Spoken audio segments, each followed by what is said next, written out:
20 years I've owned a detective agency, and I come from a law enforcement family. And I'm here today to talk to you about my son. You see, one of the biggest fears I have for him is that one day he might meet one of you. One of you who is out there trying to do the best job that you know how. But you just may not know how to deal with my son. You see, my son has autism. Autism will be referred to by different terminology depending on the part of the country you're in or who's speaking. It may be referred to as pervasive developmental delay, or PDD. Sometimes autism. Sometimes Asperger's syndrome, or autistic spectrum disorder. You're about to meet 5 teenagers and spend some time with them and their families. We're going to point out some behaviors you should look out for and offer suggestions on the best ways to deal with them. You won't be an expert about autistic spectrum disability at the end of this, or able to diagnose autism, but you will be a little smarter. We'll begin with the basics. Autism is a serious disorder of behavior and communication.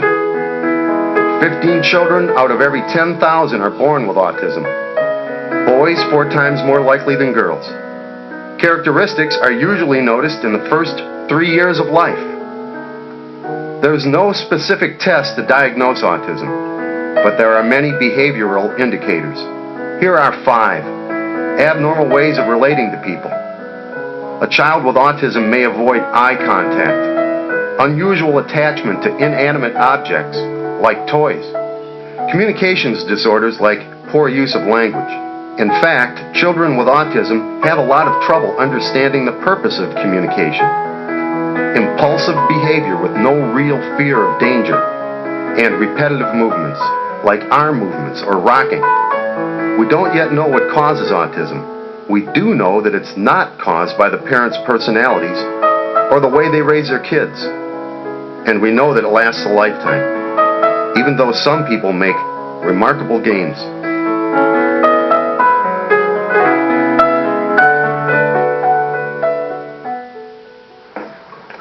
Hi, my name is Dustin. Meet Dustin, 13 years old.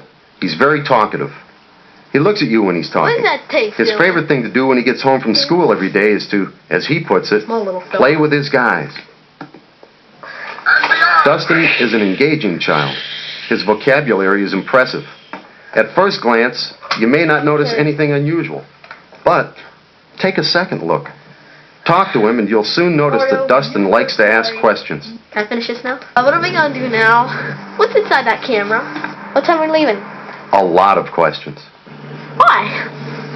He does. And you know what's funny is he never talked till he was almost 4. And now some of the stuff that comes out of him, it's like, whoa. A real good example. 2 weeks ago I took him to get the pictures taken, his family picture. Never been in this woman's house before. She does it in her home. And their boy knew magic. And this kid didn't want to show Dustin. Well, Dustin went right to her and he's in her face, like grabbing her, going, he won't show me. And I mean, she's like, wow, you know, what's wrong with this kid? You know, and so I had to like, you know, I'm really sorry, you know, he has autism.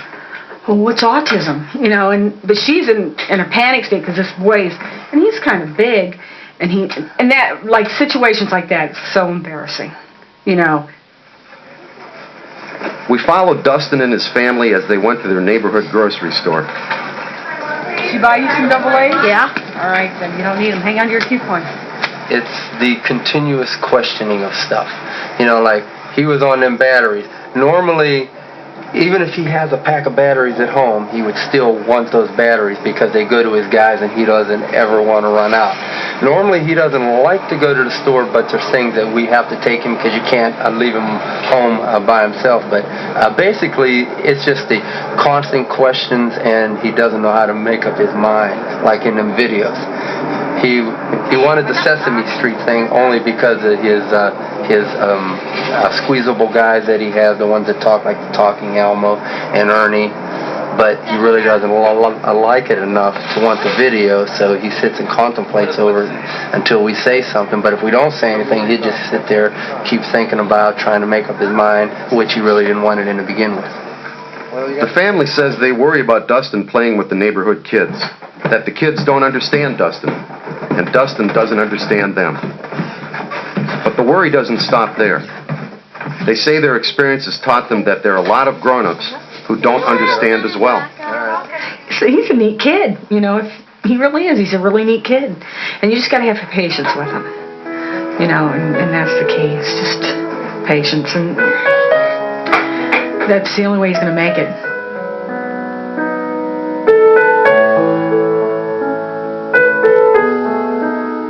This is Michael. At times he seems very bright and very normal. He's 15 years old, and tonight is a special night for him because he's visiting his mother. For the past 15 months, he's been living in a group home because his mother felt that she couldn't deal with him anymore. What really was the final straw was the night he ran away in his underwear in the freezing rain. He was kicking me. He waited until we had a county worker here, TSS, here with me until 9 o'clock, and at about 9:15, he waited until they left, and then he came after me because he was mad at me because they wouldn't let him do something. So he came after me and started kicking me in the shins, and I already had black and blue marks all over my legs. And he was punching me, and my husband went in to restrain him to get him off of me, and he got scared. So he ran away in his underwear, and it was 33 degrees. It was freezing rain. I thought to myself that night, you know, if the police would have picked him up, if someone would have said there's a kid in his underwear out in my backyard, and he would have started talking to them like he talks, they would have thought he was on drugs. They'd have handcuffed him and thrown him in the backseat of the squad car. So that really scared me. Tonight, as we watch, her conversation with her son is all about tickling and touching and getting him to understand just what's appropriate behavior. Remember that phrase, appropriate behavior. You'll hear it again. It's as if Michael and other kids like him have just landed on this planet and have to be taught all about our customs. Could you please put that back? Tonight, she wants Michael to know he cannot tickle her. It's difficult to get through to him. Listen for his halting speech pattern and watch how close Michael stands when he's talking.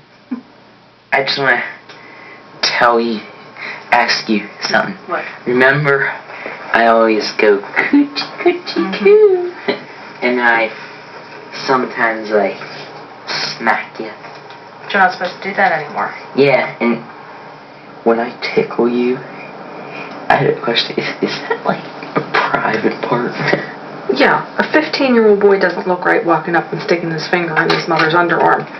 Like, say if I did this to you and then 5 minutes again, do it to you again. Yeah, but most 15-year-old boys don't walk up to Oh, I wouldn't do it But even once.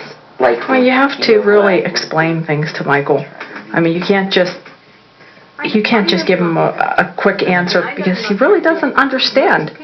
And plus the fact that he likes to control the situation. Notice the hesitant eye contact when Michael speaks. Autistic people often have difficulty coordinating different processes or taking in information through more than one sense at a time. When I was 15. If he's busy thinking about what he's trying to say No, you do when you or listening to what you're saying to him, he may not be tuned into his eyes. You cannot draw conclusions about an autistic person's attentiveness, comprehension, intentions, or sincerity based on his or her eye contact. Michael says he knows he has an anger problem. I've gotten mad when people wouldn't let me have things my own way, and they wouldn't let me do certain stuff to them. Whenever I get upset, I'd do something bad. That's what I did. And then I'd maybe hit my mom or punch her. That's what I'd do.